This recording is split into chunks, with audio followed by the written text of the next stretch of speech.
Ah, yes, come to me, my boy. My favorite Hearthstone card. But I have some bad news for you. I have to kill you. Because you suck. And I can't deal with bad Hearthstone cards. I keep telling you guys over and over again that Cubicle is my favorite card in this expansion, but it makes me very sad that there aren't that many good decks surrounding it. But I have some good news and some bad news. The good news is there is one good Cubicle deck. The bad news is this isn't the Cubicle deck we're talking about, unfortunately. This is the bad one that we have one more bad list to talk about before I eventually show you guys what I believe is the good list for Cubicle. But when you take a look on HS Guru right now, the metagame for Cubicle is simply just not there. There are Highlander decks with Reno that poof away your hard-earned death rattles. You have Big Spell Mage doing Big Spell Mage things. And other than that, you have decks that are all in on trying to destroy Big Spell Mage, outlasting and out-HPing them, you know, just being outside of their range. And then you have other decks like Mech Warrior, which is actually the good cube deck that I will be talking about when I have some game clips coming for it. I need to play it today. But No Hands Gamer and Hami Was Taken are actually playing cube Mech Warriors that I would highly recommend if you want to check out a good Mech Warrior or a good cube deck. But now that we're talking about the good deck, we have to talk about the bad deck, because as I was looking throughout all of these stats and I decided to look up, you know, what the good Cubicle decks are, one deck in particular actually caught my attention, and it was this Tree Ant Druid that ends up playing Cubicle as well as Gloomstone Guardian with top-end cards like Hearthstone Brew in case you run out of gas. And we'll take a look at the deck here in a second. But as you can see, the main idea was to have a favorable matchup against Druid, but I hate to say it, we just don't have enough stats in order to really see just how good this deck is. But after the couple of games that I played, I hate to say it, but this deck just really isn't there, because Druid right now is actually in a very fair spot, all things considered, to where Druid is usually the most busted archetype in the game, but now it's like in this weird position to where it actually fears balance, dare I say it. But if you take a look on HSReplay, all of the good Druid decks are, of course, Highlander, Ramp, Dragon, typical the tempo decks that we've been seeing.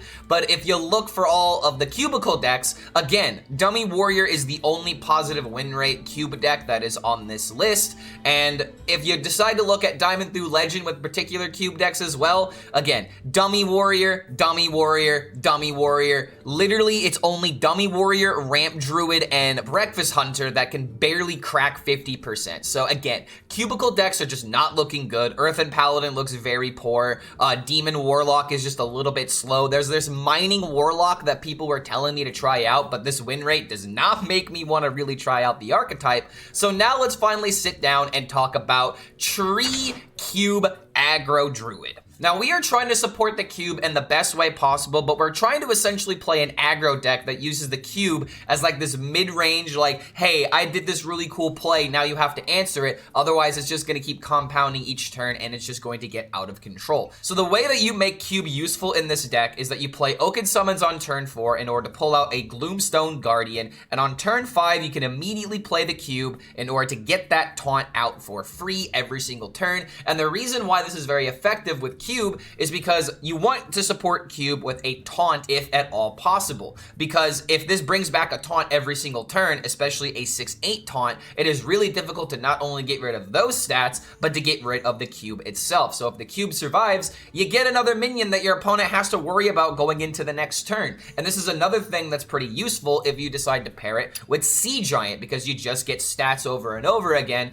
But I hate to say it, those are really the only two good combinations with cube in this deck, because in order to support the archetype with Oaken Summons and Gloomstone Guardian, we have decided to go all in on running only spells and spells that summon minions, like Forest Seedlings, Cactus Construct, Living Roots, Power of the Wild, even Overgrown Beanstalk is in this deck in order to give us a little bit of card draw with cards like Forest Seedling. But I hate to say it, this card does feel a little bit underwhelming, but you do have Witchwood Apples, which are a very good card to keep in your mulligan in order to support a card like this. You've got Blood Blood Treant for even more support and even more, you know, just playing minions onto the field immediately for your Sea Giant turns and to help for your Zilliax turns. But all in all, this is a all-in aggro deck to where if you remove its board, you know, once or twice, it really does slow down this deck to the point where you need to run your Hearthstone brew just in case you need like a late game oriented strategy, or you just need something in order to help you get over that finish line. But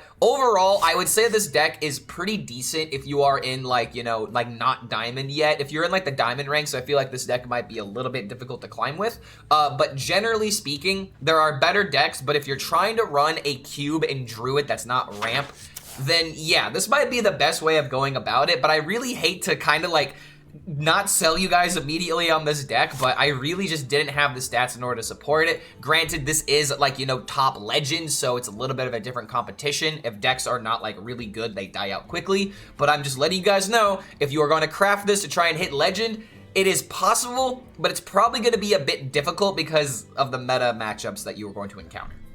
And if you enjoy this type of content, feel free to like the video, subscribe to the channel, you know, check out the Patreon, you know, say hi in the YouTube comments and say, hey, Clark, I like what you did with your hair. Is it dyed? I actually did dye it. The red is, or the brown is now kind of red, even though I don't feel like I did the greatest, but looking on the camera, it looks pretty decent. But yeah, that's what that stuff is over there. I dyed my hair last night because I went through an existential crisis. So thank you so much for making it to the end of this deck breakdown, and we'll see you for the next video. I want the cube. If the cube does not happen, I will be very upset. Well, we got a turn one. I do kind of find it interesting how, like, this deck really does support the Oaken Summons very well. Because you have no minions that are below, you have no minions that are below 4 mana. And all the minions that are 5 mana are actually like kind of like really impactful ones. Like obviously the Blood Treant for early game tempo, Cubicle for the potential of Guardian plays, Flower Child in order to draw the top end like Hearth. Like it feels pretty good. Okay, all right, hold on a minute. Now it doesn't feel very good. Now it feels kind of bad.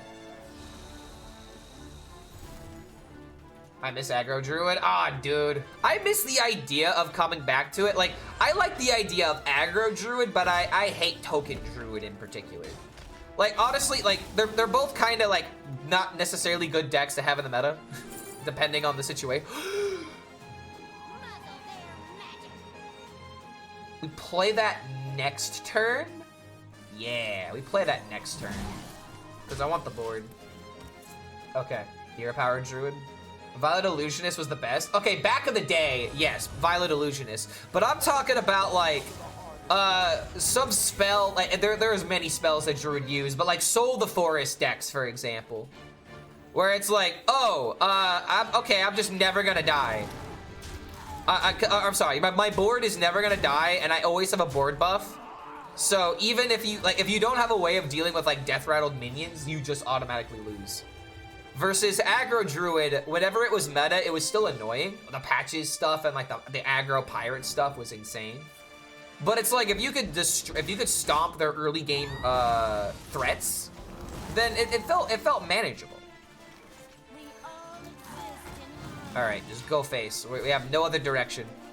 I think I legitimately have to just play the Hearth here. What win condition could just do it automatically? Obviously, they trade to the 4/5, but I still have potentially 4 damage. Oh, damn. That's okay. No. Yes. No. Dang it. Okay. Good middle ground. Sea Giant. Why did I actually draw that, dude? I'm drawing very poorly right now in my aggro deck. If I didn't draw that, I could have done like Living Roots into Flower Child. I think we just have to take the L and just play the Hearth. This hand sucks. This hand sucks even harder. Wait, no, wait, hold on a minute. Wait, no, it doesn't. We actually just, wait, hold on a minute. Dude, I could Hawk Strider into a bunch of minions and now I have the 1/1s and then I could play Grave Strength. Wait a minute, this actually might be good. Okay, hold on. Cooking. Do this into this.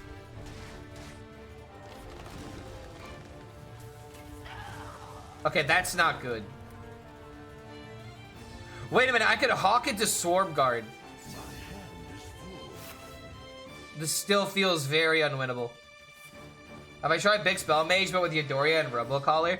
I have not. I have tried Lanessa Paladin with Robocaller, and I have to say, Robocaller feels amazing in Lanessa Paladin. The one thing you were missing in that deck... Ooh, Cube? Wait a minute.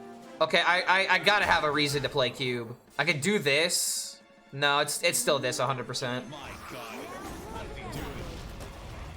If we get a bunch of death rattles he can't deal with, then maybe I could cube this or something. Cube the, actually no, we cube the Hearth instead. Get the death rattle.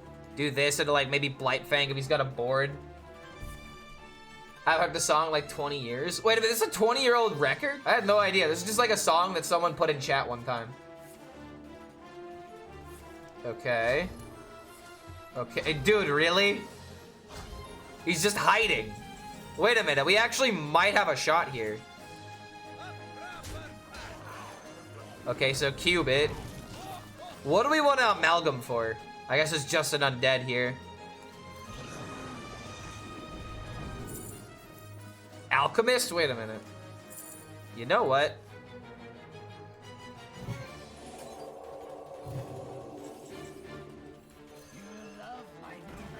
Alright, next turn we can't just win with the Grave Strength. So help me God. Like, I mean, actually, hold on a minute. How do you deal with this as a Chalice Druid? Oh, you're not a Chalice Druid. Oh my God, he's not a Chalice Druid. He's not a Chalice Druid, guys. You're telling me that the top deck funnel cake is why I lose? That's so not fair. No way, bro. No way. You're bluffing. You're bluffing. It's a bluff, bro. It's cope. It's cope, dude.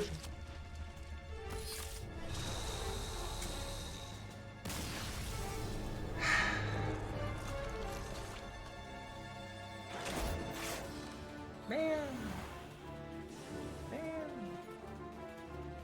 That funnel cake won him the game, bro. That top deck funnel cake was... Yeah, that actually was kind of unexpected. Because I want the dream. This is such a bad keep in the mulligan, I'm aware. But we are gonna hit the curve. It's gonna happen. Okay, just trust. Trust, chat. You see what I mean when you trust me? Do you understand what I do? What I do for you, chat? Okay, wait. Which one is better? I can actually Doomsayer right before the Oaken summons, but then I'm not giving myself bored. I think the Trapdoor Spider actually might be better. Because you kind of can't interact with it, right? Using Cube to scam hero power might be nice. I don't know about that. The issue with cubing smaller minions is that it's easier to deal with the cube. You want the cube behind something like a taunt because it protects the cube from being interacted with. That feels more important to me. Alright, if I top deck an Innervate, it's the best draw. Aggro spiked to beat Mage before they can even play it. Oh, wait a minute, bro! We're doing it. Alright, my opponent has to concede when we do this. We actually hit the Innervate. Turn 4 cube, let's go, dude. The dream. This is the dream. This is why you keep the cube. Streamer luck, not be quiet. This is normal. This is 100% normal. If he kills the 6/8 somehow, I will cry. Okay, let's go. Gimme. You must concede because the power of my cube, it's unmatched. The unbelievable synergy that is this combo. It's over, bro. This is why they're scared of cube. This is why they didn't change its stat line or its mana cost. Because something like this, it happens and casual gamers are like, oh my god, it's the greatest thing in the world. You know, that's pretty fair. That's pretty fair minion you got there. But oh wait a minute, I technically screwed up. I guess it doesn't matter.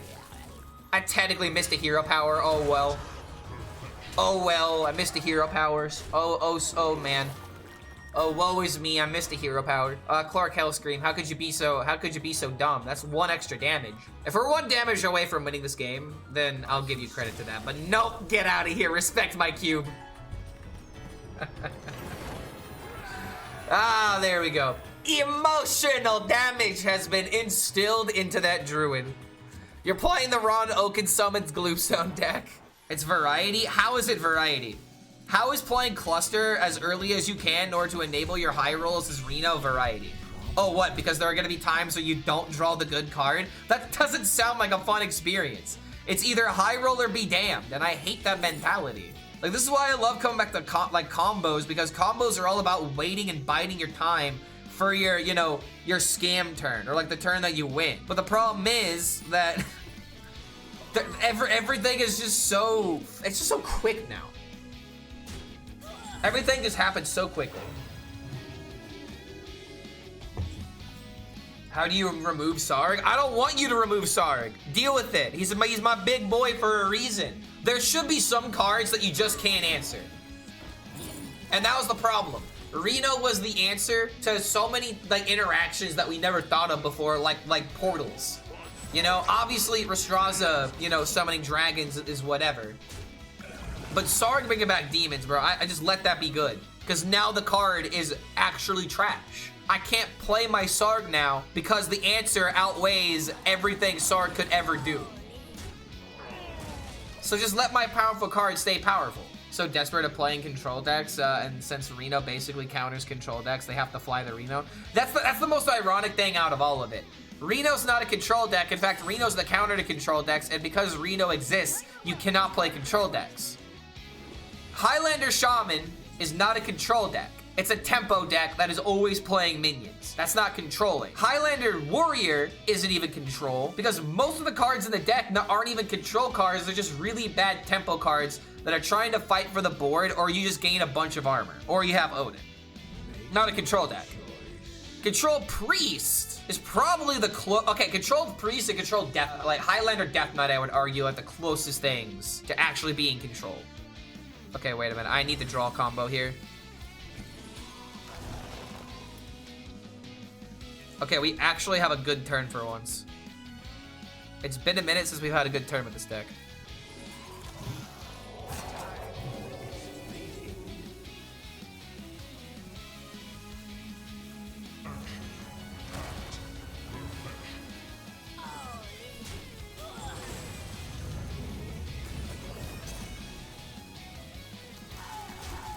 Alright. Finally had a turn where I got to play the Giant early on.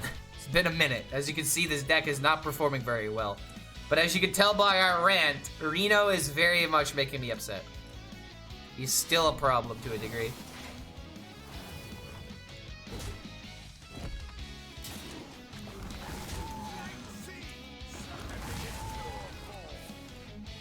Suffer. Suffer, Priest.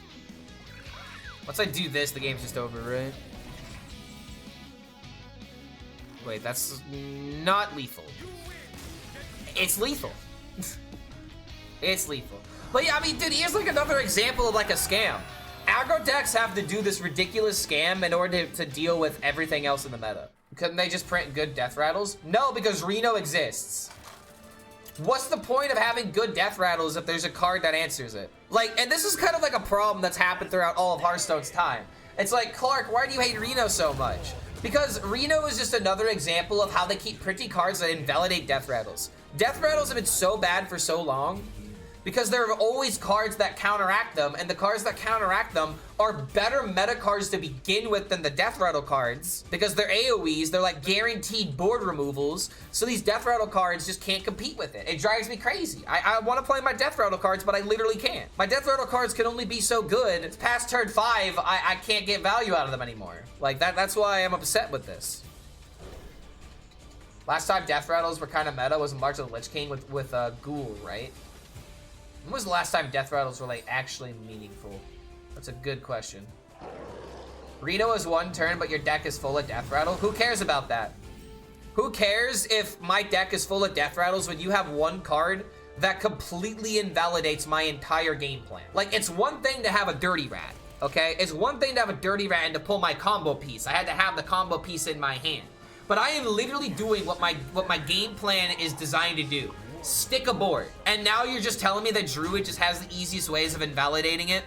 To where like turn 6, I have to think about, oh wait, my death rattles no longer matter. That's the problem. It's the fact that that feeling happens a lot more consistently than not getting comboed. That's what drives me crazy.